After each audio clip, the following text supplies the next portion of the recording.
Ayan, so what's up guys? Ngayon, magluto tayo ng tortang kalabasa. Ayan, so tara, samahan niyo ako at magluto tayo. Ayan, so ngayon guys, eto, imimix na natin yung ating mga gulay. So ayan, so niyad-yad ko lang or kinadkad ko lang yung una, yung kalabasa natin. So isang peraso lang to, mga 50 grams to. 50 to 75 goods na yon. Tapos meron tayo ditong carrots. So isang perasong carrots lang yan, tamang laki lang. Ayan, ganun din. Niyad-yad natin. Tapos meron tayo ditong spring onion. So worth 10 pesos yan.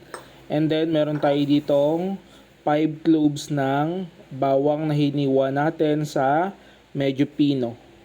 Ayan, pagkatapos meron din tayong sibuyas. So isang maliit lang na sibuyas to na pinino lang din natin. Ayan, pagkatapos nyan, maglalagay tayo ng dalawang 1/4 cup ng cornstarch.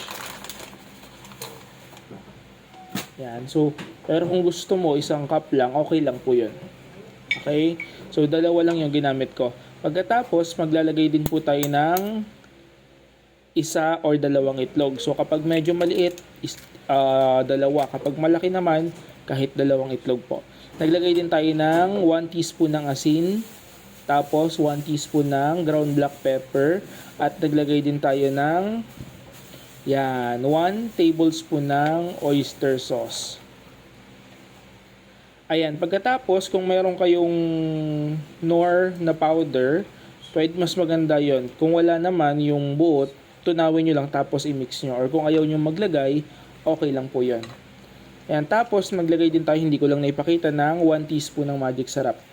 Ayan, tapos mix well lang hanggang sa kumakombine lahat ng ating mga ingredients. Ayan, pagkatapos kung okay na, magpainit lang tayo ng ating kawali. So ayan, yan po yung gagamitin natin, yung ginagamit sa pinagpiprituhan ng itlog na separate, na maganda yung shape.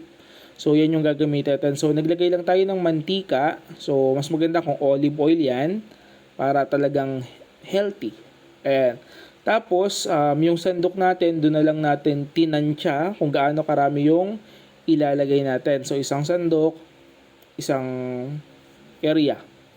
Ayan, ganyan lang. So, paulit-ulit lang yan hanggang sa malagyan natin lahat. O, di ba? Gulay lahat yan. Kalabasa, carrots, at spring onion. So, kung gusto mong mapakain yung mga bata, pwede mong lagyan pa yan ng chicken para mas yung chicken na totoo or yung chicken powder para malasahan nila yung chicken talaga. Tapos, after a few minutes, 1 or 2 minutes, pwede mo na siyang baliktarin. Ayan, so ganyan o, di ba? Ang ganda ng itsura, di ba? So, ayan, gawin mo lang uli yung proseso sa iba pa. Balikin natin lahat, ayan. Oh, ayos na ayos. So walay-lay lang para hindi masira at maging maayos yung shape ng ating niluluto. Ayan, so dito ako nahirapan sa isang to. Ayaw magpakuha oh. Oh.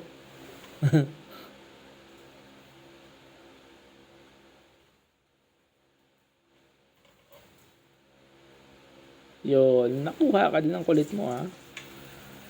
Yan. Pagkatapos yan, another 1 or 2 minutes. So, depende po yan sa lakas ng apoy. Ang ginamit lang natin ay low, medium heat. Ayan, okay na po yan. So, ganyan lang. Diba, napakadali lang. Tapos, iset aside lang natin yan. Tapos, meron pa tayong last batch. So, may natira tayong mga pangdalawa pa. So, yun yung last batch natin.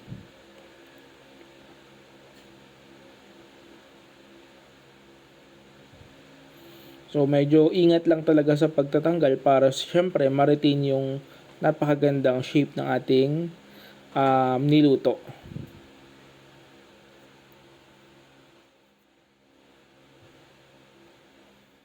Yan. So pagkatapos yan, naglagay tayo ng konting oil uli. Tapos sinunod na natin yung natitira. So ito, tinry natin na mas manipis dun sa nauna. Tingnan natin kung ano ba yung magiging lasa or mapagkakaiba ba o wala. Yan. So, yan lang. So, dalawa na lang kasi puno na. Ayan, so ganun lang uli yung proseso, mga 1 to 2 minutes lang. So pwede mo na siyang baliktarin. Ayan, so mas crispy to kasi mas manipis oh. Yan.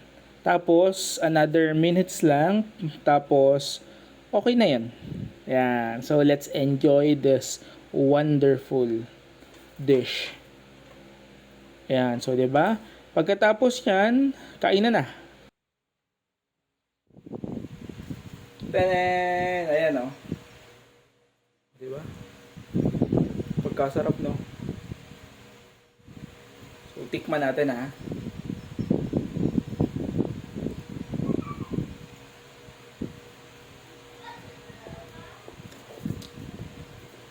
Sarap. Tang merienda na to.